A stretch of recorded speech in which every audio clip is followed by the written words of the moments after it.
Hello, everybody, and welcome back to Saber Real. This is the Star Wars show here on the Who Are They Real Entertainment Network. My name is Toby Barkwell, and with me, as always, my C3PO to my R2D2, Matt Thomas. How you doing, buddy? Please, I'm more R2 than you are.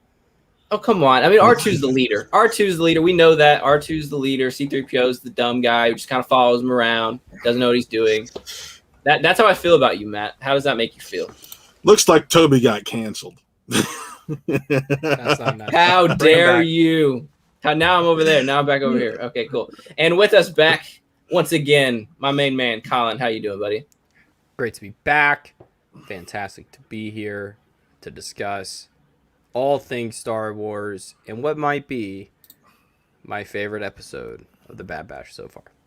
Yeah, cannot wait to get into that conversation. But before we get into our Bad Batch talk, we're gonna do what we normally do, and that is talk about our week in Star Wars. What new collectibles we picked up, any other shows that we've watched, books that we've read, etc., etc., etc. And we'll go ahead and start with you, Colin. I know you said you picked up a new collectible. What you got?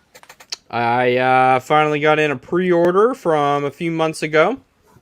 This Obi-Wan Kenobi on Tatooine Funko Pop that comes with a cute little pin that I may never take out of the box. Who knows?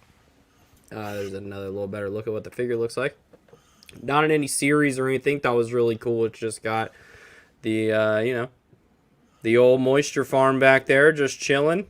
And I thought this was a nice little pickup. Goes along with the Qui-Gon one I picked up a few months back as well. Now that looks familiar. Have they done that one before, or is it a little different? That's a little different. I believe it's the same model as the one they did the glow-in-the-dark one for Celebration last year is probably where the model looks similar. Gotcha. Very cool. I was telling you guys before the stream, I've not picked up really any Funkos lately, but that Mandalorian wave they got announced a few weeks ago. I'll probably be getting most of those. Yeah, head over to non-sponsor Chalice Collectibles. They send them over in really, really nice protectors, and you end up paying cost for pretty much retail for the pack for the whole lot of them, and they come in nice protectors as well. So that's some. I'll send you the link. Oh yes, send me the link. What about you, Matt? What you got? Well, they had a Hasbro Pulse event this past Wednesday for Star Wars, and they announced the Rogue One line. They updated almost every Rogue One figure that has been released, and then they added a couple more in Galen Erso and Bodhi Rook and a pilot whose name is slipping my mind. So I pre-ordered. I told myself, I'm like, I'm just gonna get Bodhi, the updated bays, and the updated Chirrut. And then I'm like, wait, I want K2SO with the art on the box. And Cassian doesn't look bad either. And then I'm like, oh wow, that's all of them. I'm like, that's all but Jin, her father, and the other pilot. And it's just because I didn't care for those characters. I love Mads, but I didn't care. So I'm like, all right, I got the 4 characters I cared about. Cool. Nice, and nothing out of the archive collection, because that's where my I pre-ordered one figure. I pre-ordered a figure of each from the archive collection. The Leia going to my girlfriend Jennifer, and the other 3 going to me. I saw Revan's updated soft goods cape and kind of like his new mold up top. I'm like, yeah, I need that. And then I saw a clone from the 501st. I'm like, yeah, I need that. And the one they did the archive Anakin, which, do you know how much that archive Anakin goes for? A lot. $200 for an archive figure. A re-release is $200. I remember seeing those at my local FYE and being like, yeah, I don't need it. Nah, that's fine. It's gonna be a peg warmer. I don't need it. Yeah. I'm glad I picked it up. So I've been waiting for this arc. I've been screaming for an archive Obi-Wan. I'm glad we finally get one. So it's not Star Wars, but it's Star Wars adjacent. I got this week. Yes. Very cool. Yeah, it's still got Harrison Ford and George Lucas involved. So It counts. No, it counts. And I'll give you that one. There's Club Obi-Wan, there's C-3PO and R2 and hieroglyphs. Like it counts. No, it counts. I'll give you that one. But for me, no collectibles for me this week. But very exciting news: Jedi Fallen Order got its new gen update this week for PS5. And so literally Xbox before One. And Xbox One, yeah, whatever. You're overruled on that one on this screen, brother. Oh no, man, I'm outgunned once again. But Xbox, baby. No, that's what I was actually doing before this stream. Is I was replaying Fallen Order for the third time, but this time with the update at 60 frames per second, and it's actually very noticeable. Like the gameplay is a lot smoother, and I'm actually doing it on Jedi Master for the first time, which is exciting because it's like one of the harder difficulties. But man, I love that game so much. I said last week I could do a whole episode on that game, and maybe we will one day in the future. But no, that's really all I've really done, and that's just been within the last couple hours in terms of my Star Wars week, except for Bad Batch, of course. Yeah. But I still haven't. Go ahead. I still haven't put my disc of Fallen Order in, so I can update to my 4K, my new 4K next gen one. I've been like, yeah, I'll do that soon, I guess. I'm gonna play 2K. Do it. I've been meaning to replay it, and I knew this update was coming, so I was just waiting and waiting. I thought it was going to be like towards the end of the year, like into the fall. They said summer initially, so I wasn't shocked. Oh, did they? Oh, okay, I must have missed that. But we still got our Bad Batch conversation coming up. Before we do that, we are going to get into the news, and there actually is quite a bit of news this week, and it kind of came in all at once, to be honest. Yes. And I guess we can start with the Pedro Pascal and the Ewan McGregor interview on Variety. They did one of their actors on actors little interviews on YouTube that dropped on, I want to say Tuesday or Wednesday, and had a great conversation. I highly recommend you watch the entire interview because they talk about a whole bunch of different things. But of course, Star Wars got brought up. I mean, obviously. And the only real tidbit that came out in terms of newsworthy headlines is that Pedro Pascal said that season 3 of Mando has yet to be filmed. They have not started filming yet, but he was very coy. Like he was very he said that and he's like, wait a minute. And he's like, yeah, I probably shouldn't say anything else. So of course the internet reacted and freaked out like they do. Like, why isn't it filming yet? Like, we're not going to get it for another 2 years, which is, I mean, kind of nonsense to me, but Look at it this way: the season 2 finished filming right before a pandemic, and it was out 6-8 months later. So exactly, and they're filming another show. At least they were filming another show through this whole point. I mean, the Mando team has been doing Book of Boba Fett all the way up to this point, and it actually wrapped filming, I want to say, a week ago, which is cool. But Colin, how do you feel about, or number one, do you believe Pedro Pascal that Mando season 3 has yet to be filmed, or what's the deal with that? What's going on? Yeah, I mean, it makes sense. You just kind of nailed it with the Book of Boba Fett team. Is just got done finished with that. They'll probably have 2-3 weeks off, and then boom, back to work. And that's pretty much it. Ewan kind of did his job of knowing what buttons to push, of being the recluse he's been for years, of avoiding the Obi-Wan questions, and Pedro just opened right up. And I was like, dang, bro, what? This ain't no private Zoom call. Like, we're live right now. Like, people are going to hear this. I think he forgot, which is nice. You know, he saw him a bit more open. And I think it was cool to see those two guys on screen was really what got me, was because it's kind of like old guard, new guard, but they're about the same age, so they can relate a lot in their journey. And it's just nice to see those guys together. Yeah. No, I totally agree. Go ahead, Matt. I do want to bring up in that interview with each other, Ewan said that Pedro and the Mandalorian reinvigorated his love for Star Wars. And I thought that was really cool to hear, because especially I can understand that, because he talked about for years, he's like, it's hard to be happy, especially, and granted that's changed over the years. I'm not necessarily a big fan of him. I'm still in the other camp, but to have something, just being able to see the fan base come back together and have it affect you in a way where you're like, yeah, no, I want to be a part of this again. I thought that was really cool. Yeah, like I said, the whole interview was great. I really loved their discussion about, what Ewan has been doing with his show on Netflix. Can't remember the name off the top of my head. I mean, check it out. But then another thing, Ewan was talking about how like he was doing a scene and he walked by stormtroopers, and he said like he's never been on set with stormtroopers before because the prequels it was all clones, or it was Tamora Morrison as one clone, and but he said he like went back to when he was 10 years old, and Pedro was like, doesn't it do something to you when you're walking around with stormtroopers? It like turns you into a little kid again. I just thought that was a great little tidbit from him. But no, the whole interview is really good. What I will say is that I don't believe Pedro Pascal is going to be, we're not going to see him that much in season 3 because he's got Last of Us that he's going to be working on.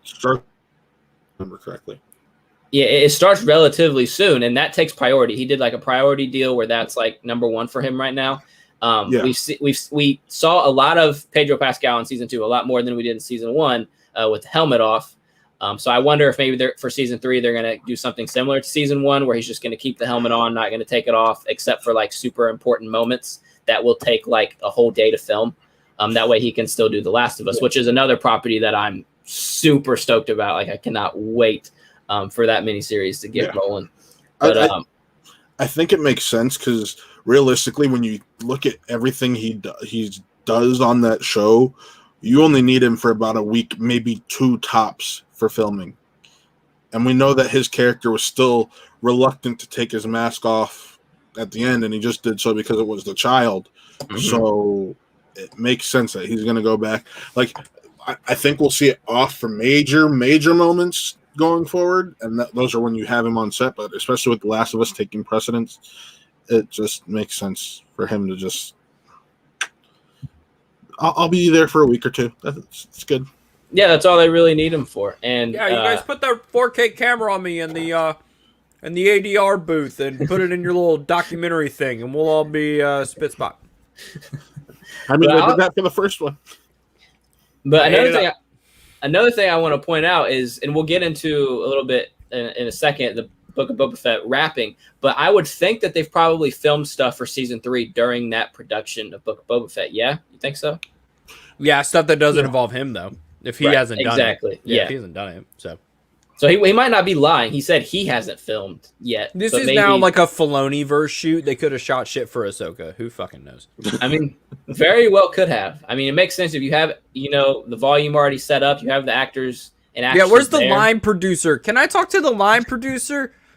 Can we talk about the order of shooting for the week? Because I need to know what's going on.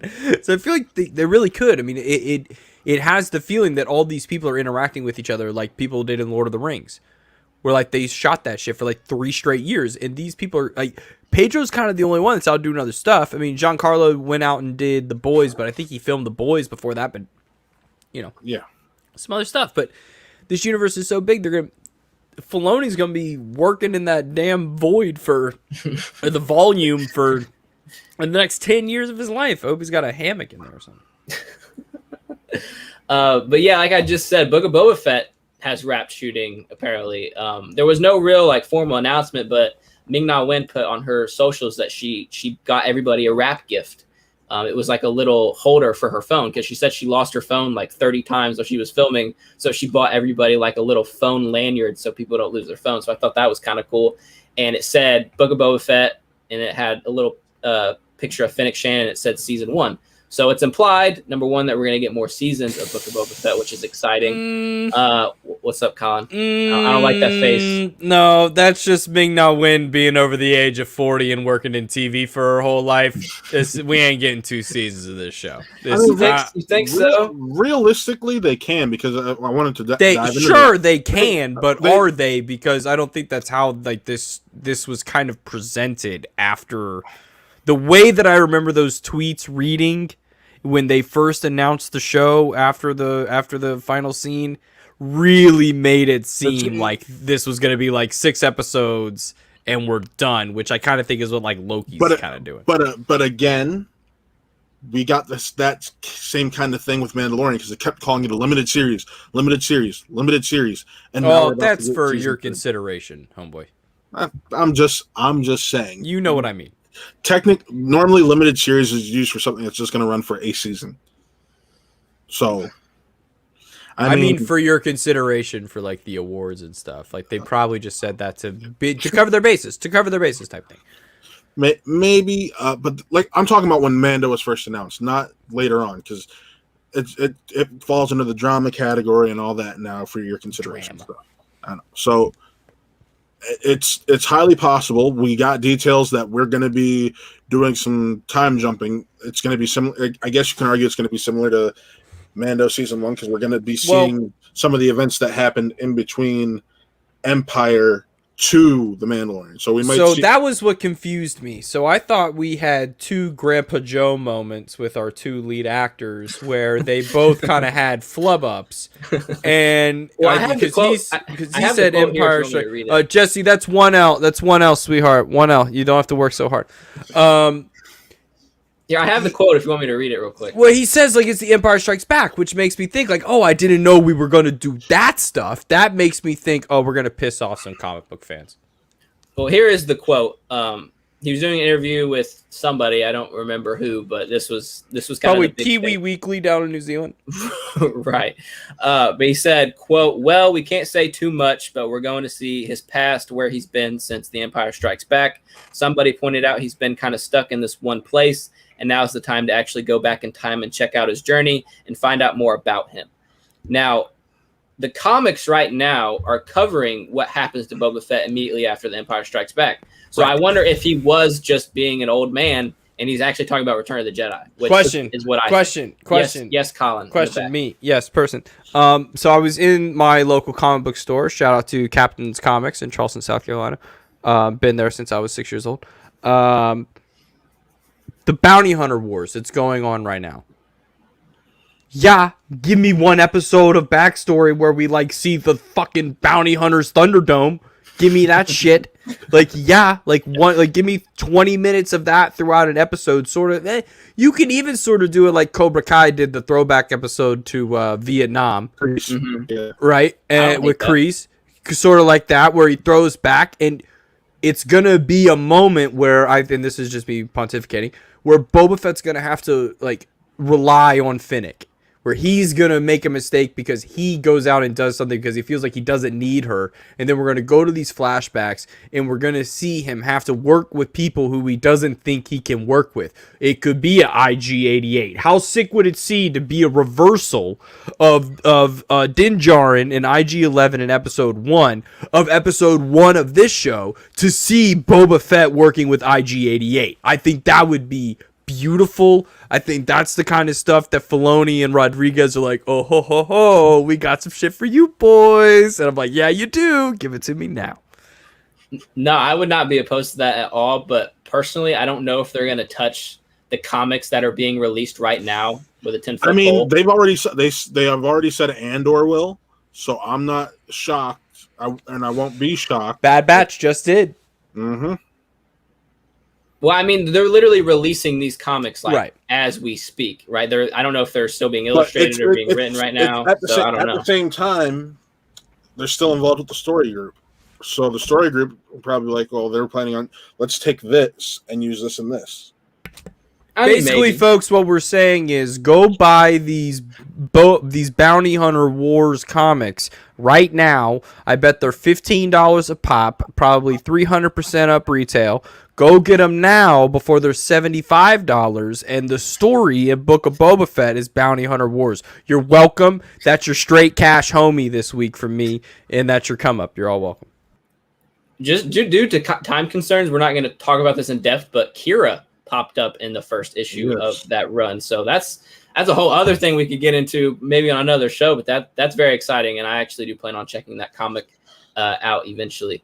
But other than that, I'm very excited to see the Sarlacc pit scene. That's like the only real flashback that I'm wanting, like the Patton Oswalt where he describes, that scene of Boba Fett escaping the Sarlacc pit. I believe we're going to see that. And that's going to be very exciting because there are a lot of questions, not just the Sarlacc pit. Like, I want to know how long he was on Tatooine, right? He knew that Cobb Vanth had his armor. Why didn't he just go steal it back? Like, why was he just kind of waiting, like, in the shadows for someone to do his dirty work for him, and then he would go chase that guy, Like, and he had the Slave One. The Slave One is operating. It's not like he was, like, just stuck there and couldn't leave. So I'm very curious what he was up to in the 7 years in between Return of the Jedi and when we see him in Mandalorian.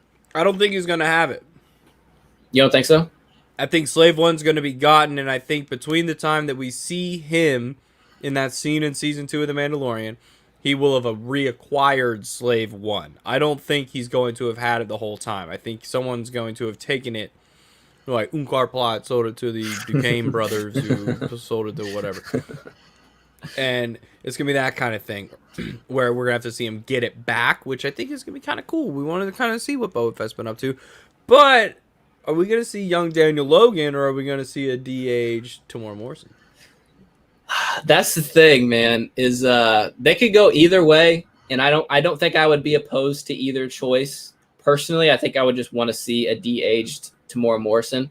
No, I mean, nothing against Daniel Logan, but I mean, it was such a big deal to have Tamora Morrison come back to play Boba Fett after being Jango Fett, so many years ago. I wouldn't want to see prime Boba Fett during Return of the Jedi be Daniel Logan, because in the original trilogy, when they redid, the audio, they put Tamora Morrison's voice over Boba Fett. So it would be it'd be disjointed to. Yeah, you're right. But I'm trying to think, what else was there, Matt? Because there was quite a few things that that came out this week. I mean, I based everything off that one text you sent me. So. Oh no, yeah, I remembered. Liam Neeson has once again denied that he's going to be in Kenobi, and he's lying through his teeth. Am I wrong? Liar, pants on fire. That one I honestly don't know, because Liam Neeson is one of those people where it's like he has no reason to really lie. Yes, he does. Yes, he does. Like, I feel like we're in the same situation with the Spider-Man 3 stuff. Like, these actors are not going to say, yes, I'm in the movie and ruin the surprise. Like, if he's going to be in it, it's going to be a big deal. It's going to be a big reveal.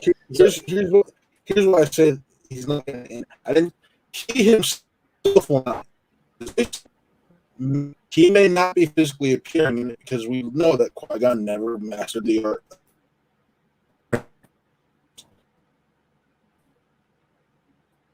I think we have lost Matthew, but I do hear what he's saying. He's saying that we might not see Qui-Gon Jinn, we might just hear his voice, and I could see that being a thing where he's not really lying, but he is kind of a deal. Qui-Gon Jinn will make an appearance, whether it be voice or in physical appearance. It's happening. I don't know why people think that he's telling the truth. Like, that's a big deal. Like, that's a big part of Obi-Wan's arc, is losing his master. Like, right as he is just about to become a Jedi Knight, he loses his master and has to raise this young boy, or train this young boy. And you see at the very end of Revenge of the Sith that Yoda says, I will teach you how to commune with him. We never got to see him communicate with Obi-Wan, ever. Not in a comic book, or actually, I think he did for a second in one of the novels. But it was in the novel. But this is something we need to see in this show. Like, I'm not one to say we need to see this and this has to happen, but, like, Qui-Gon needs to appear in the show. It's essential. Yes, 100%. Hopefully we can get Matt back soon. I know he's been having internet issues, but we are going to go ahead and get into our Bad Batch discussion. We'll be talking about Episode 7, Battle Scars. Colin, you said this might be your favorite episode. I'm going to have to agree with you. I loved everything about this episode, not only because my favorite character ever, Captain Rex, made his triumphant return, but so many other moments that just had me just boo-hooing, like just crocodile tears. Like, it was so many good moments. But Colin, you're the only one here because Matt disappeared. Number one, I know you said you loved it, but initial thoughts on the episode and anything that really stood out to you. We're finally figuring out what this show's about, and it's people readjusting to the new reality. We heard it at the end, the conversation between Hunter and Rex, where Rex is basically offering him like a better version of what he doesn't want to be doing right now with Sid, and he's just oblivious to the concept that he could possibly do something else than whatever he's doing right now, which I think is a thing we're all kind of stuck in which is kind of like, oh, I'm just stuck in my day-to-day job. My day-to-day being I'm getting by and doing whatever I need to do. But sometimes life comes along and, shakes things up, and Rex is there to shake things up for the Bad Batch, and we do also get that little bit of send-off where it's, how to find us, and that's setting things up, and we know that that'd be cool as well. Mainly, I love the connection between Omega and each individual member of the team. Used to just be Hunter, used to just be Wrecker that she felt comfortable around.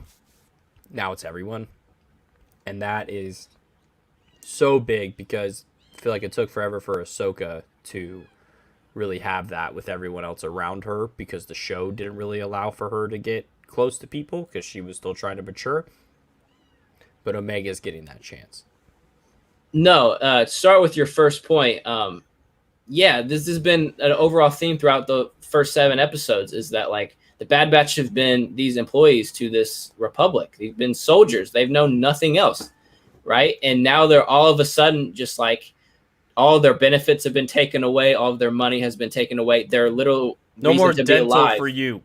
Right. No more health insurance. No more free checkups on Camino.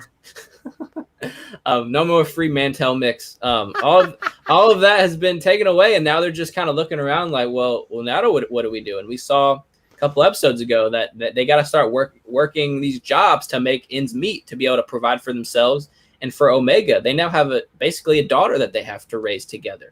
And I completely understand why Hunter wouldn't want to run and go join the fight with Rex. If Omega wasn't in the picture, the Bad Batch would be with Rex right now. But Omega is their number one priority right now. And they have to protect her at all costs while also trying to survive.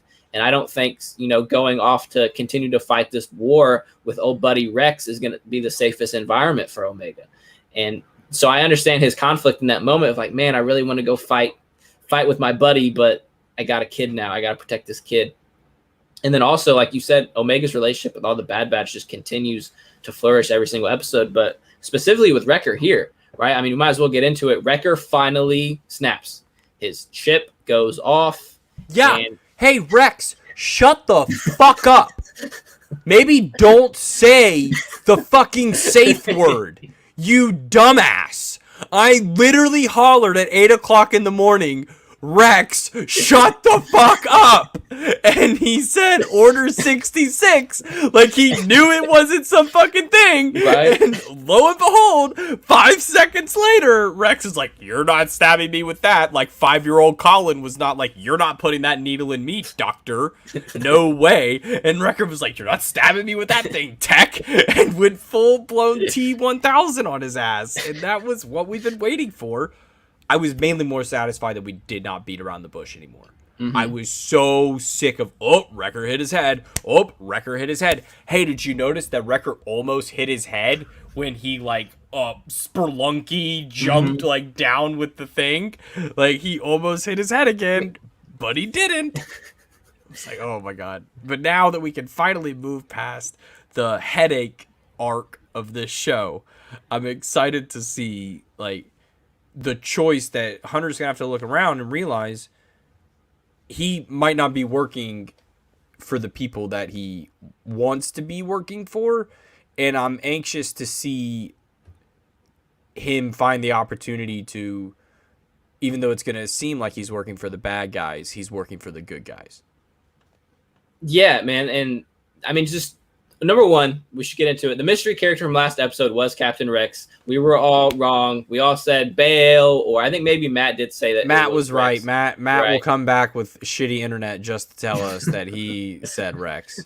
But I mean, what an opening. I mean, it reminded me a lot of Fellowship of the Ring and Aragorn being in the corner smoking the pipe, as the Ranger. He was just known as the Ranger at that point. But once when we see the character, I'm like, man, that might be Rex. And then when you finally see his blue armor on his arms, I lost my shit. I was watching it super early in the morning too. I was kind of half awake and I see Rex. I'm like, you jump up immediately. He's you back. perk up.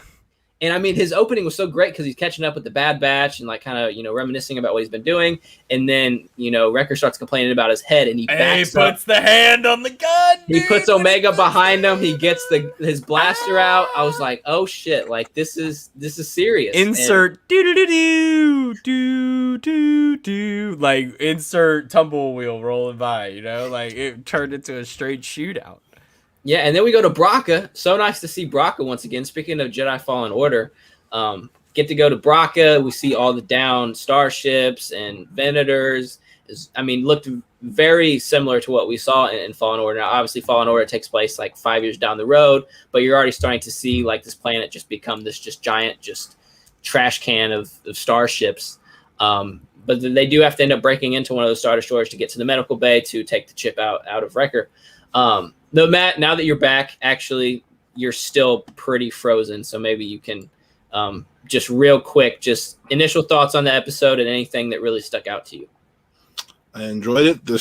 I called Rex correct. I overall thought this was the best episode we've gotten so far. It was what I've been calling for, which is moving the story forward. And we got a little bit of horror influence in the episode, which I enjoyed. So. Yeah, Wrecker wrecking shop, and I think I'd been calling this for the last 4 weeks, but it was gonna happen. Wrecker was gonna snap, and it was gonna take the entire team to take him down. And he takes out the entire team.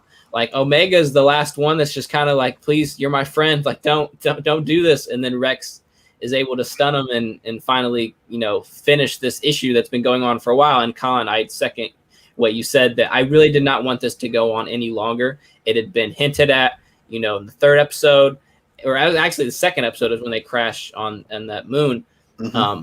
And they just kept every single episode. I was like, oh, my head. Oh, I'm fine. It's whatever. It's like, nah, let's just get it over with. Now all of the Bad Batch have their chips removed. So that's nothing that we have to worry about. Everybody's vaccinated. Wait.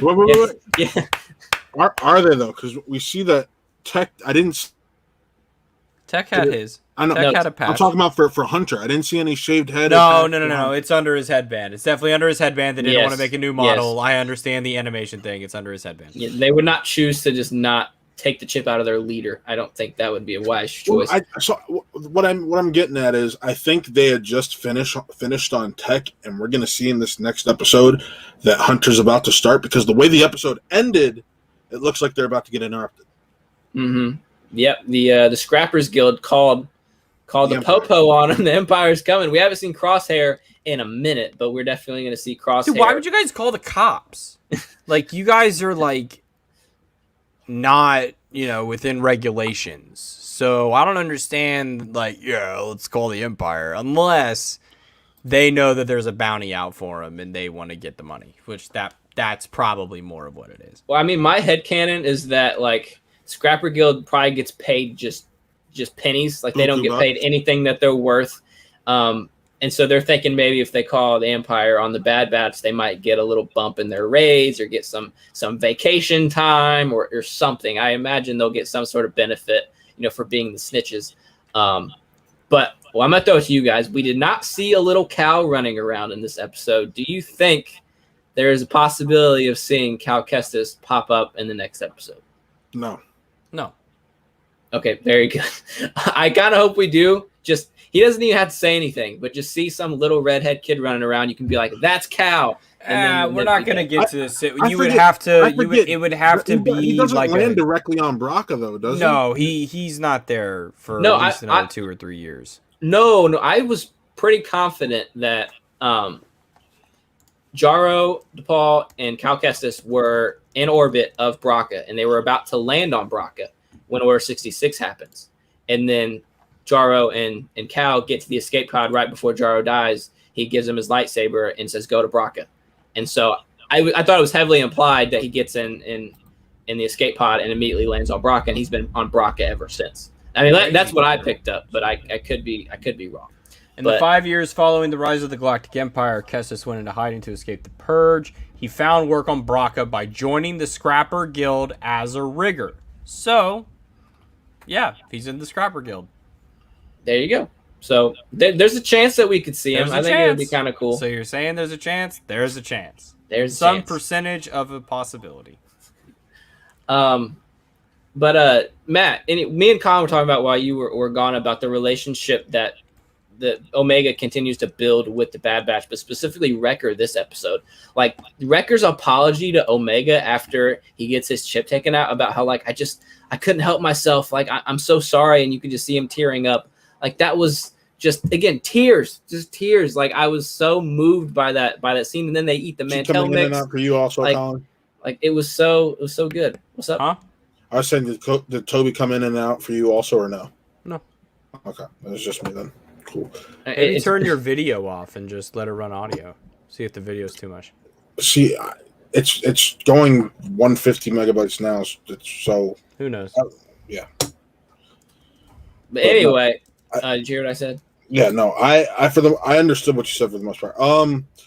Yeah. I've been commenting on each week just the relationships that she keeps building, and how she's able to strike a chord with each of them in a different way. And that's what makes her such an interesting character. Love about what we've gotten of her in the show. That I'm happy. This is what I expected. Girl, I'm also glad to see that we're getting her figure soon. So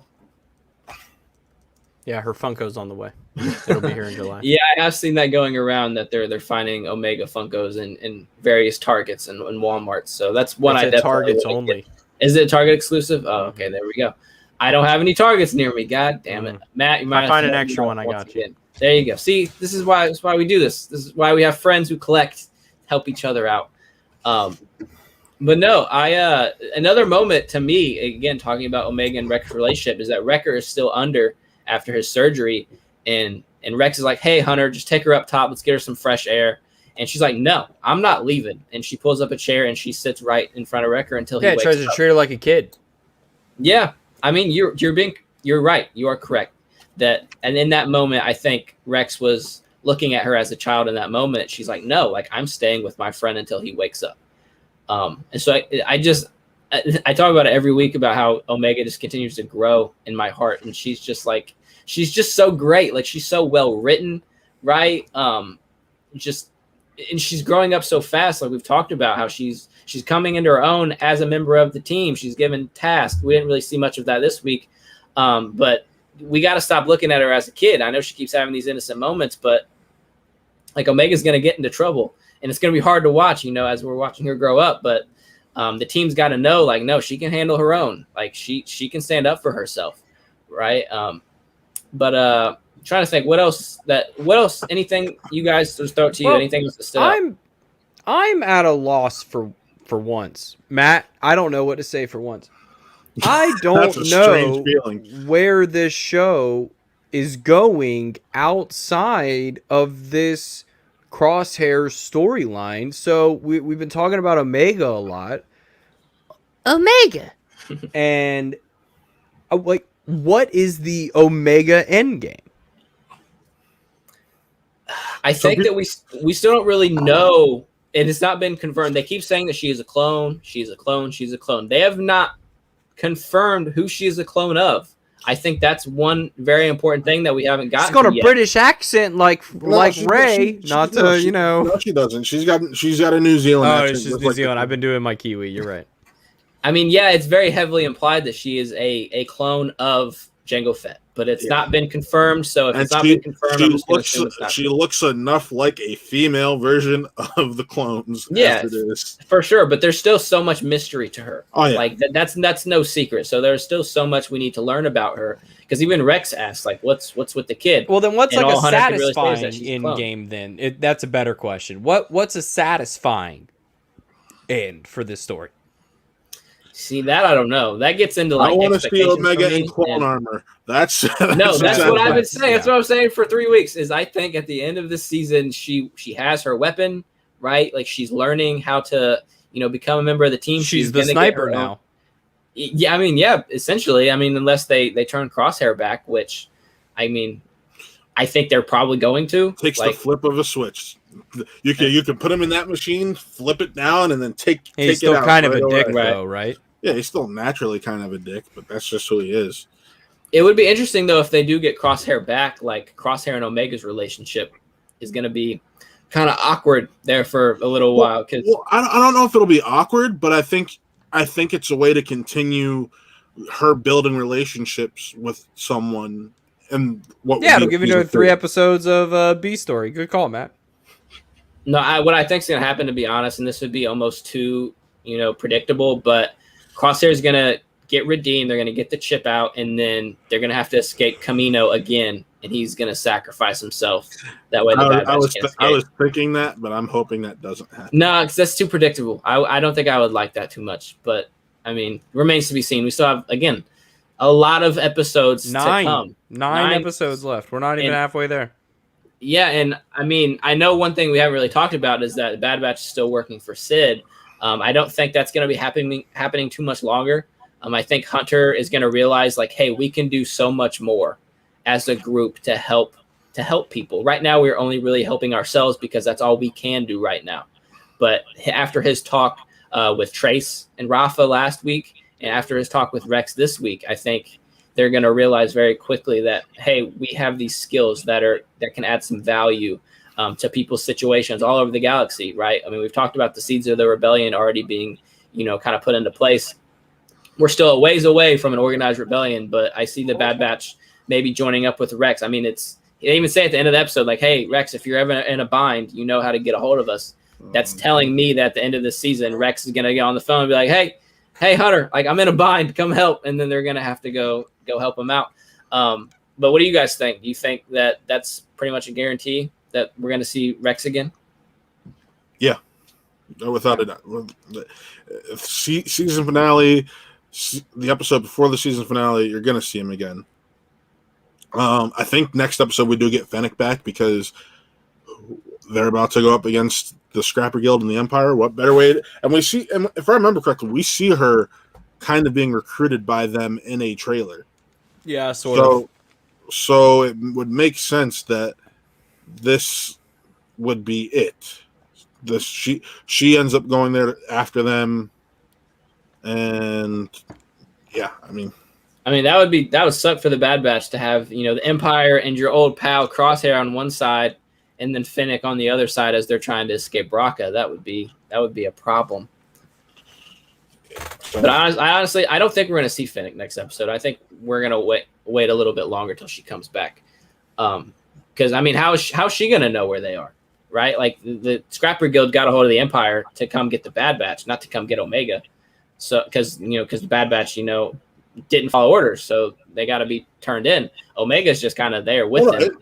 They didn't even say it was a bounty or it was just we have intruders, alert the Empire, because as we know, the Empire is using this stuff from Jedi Fallen Order. As we know, they're using this stuff to create their new ships, and they're basically recycling this stuff. So this is valuable to them, right? So they didn't even say it's the bat. We have intruders. Okay, that's a good catch, because why would the Scrapper Guild know who the Bad Batch are? Exactly. But that's actually another funny point. Is like the Bad Batch and Rex are trying to be, incognito, like they're on the run, yet they're just running around in their armor like it's nothing. Like that was kind of interesting. Like maybe civilian clothes would be your best choice going forward, because you don't want to get called out by people who are looking for you. But anything else, guys? Anything else that you want to talk about? No, this was like here's what I love. These past few weeks have been pretty straightforward when it comes to this show. It's just been straightforward, to the point. This is some of the Dave Filoni storytelling we know and love at its best, because it's not, we're trying to get there's enough nuggets for us to be like, oh, it goes to this and this, but it's character. And the episodes where realistically very little happens always tend to be character building episodes, which is what we saw. So I'm happy. I mean, like we've already said, we still have a lot of episodes to go, and I see the next 2 or 3 episodes continuing to be character development episodes, maybe a little bit more pushing the story, and then the last maybe 4 episodes are just going to be just craziness of just like trying to get Crosshair back, the clone uprising that I still think we're going to see eventually. Captain Rex coming back into the fold. Like Westworld, let's go. But anyway, yeah, that's gonna do it with our discussion for the Bad Batch and really the entire episode of Saber Reels. I mean, we had a lot to talk about in terms of news this week, and then another great episode of Bad Batch to talk about. Toby, what are we missing? Should we just cover the news that came the news that came out today for a good laugh? Which news is that? Oh, yes. Breaking news. Ewan McGregor was seen on set of Kenobi wearing a trash bag, essentially. Those fucking black robes, man. I saw that and I got like excited. I saw the headline and got excited. I was like, wait, no, that's Ewan McGregor literally in a trash bag covering up his costume because Lucasfilm doesn't want us to know what Obi-Wan's going to look like quite yet. I thought that was very hilarious. And then also there was a stormtrooper running around in a trash bag as well. Like, why? I understand Obi-Wan, right? But why are we hiding the stormtrooper? Like, we know what those look like. Like, what? Why? What are we doing? What are we doing? It could be a new type of stormtrooper. I mean, maybe. I mean, but come on. Like, it's Stormtrooper. Like, we've known what those have looked like since 1977. Like, we don't need poor guy. It was 90 degrees in Indiana. I cannot imagine how hot it is in LA. And you got dude in a Stormtrooper costume walking around wearing a trash bag. Ridiculous. Ooh, speaking of getting hot, I got to unbutton. It's getting a little. Yeah, as you can see, I got. Yeah, I'm getting hot too. But it is that time. Episode's over. That's it. We're done. Thank you so much for watching. We have so much other great content on this channel. So Matt, go ahead and give them the rundown. Mondays, we have Spin from the Reel with myself, Chris Anthony Lopez, and Shug talking latest and greatest in Schmodown news. A special treat for you this Wednesday. So Wednesday, tune in and find out. Thursday, Really Scared with Connor Breedlove and Taylor. This week's guest is none other than the outlaw John Roca. And they'll be talking about David Cronenberg's The Fly. Friday, Wrestle Reel. I don't know what the guys are cooking up this Friday. It's going to be interesting. Back to us on Saturday, and then Sunday you have Real Talk. Real Sunday. Tomorrow we have one of Nick's friends and cohorts from the Cleveland Independent team, Pauline. So I am excited to have her on. And yeah. And once again, I don't have the full in front of me, but A Special Wish Cleveland has their Bob Ross Foundation, their Bob Ross event on June 26th. It's just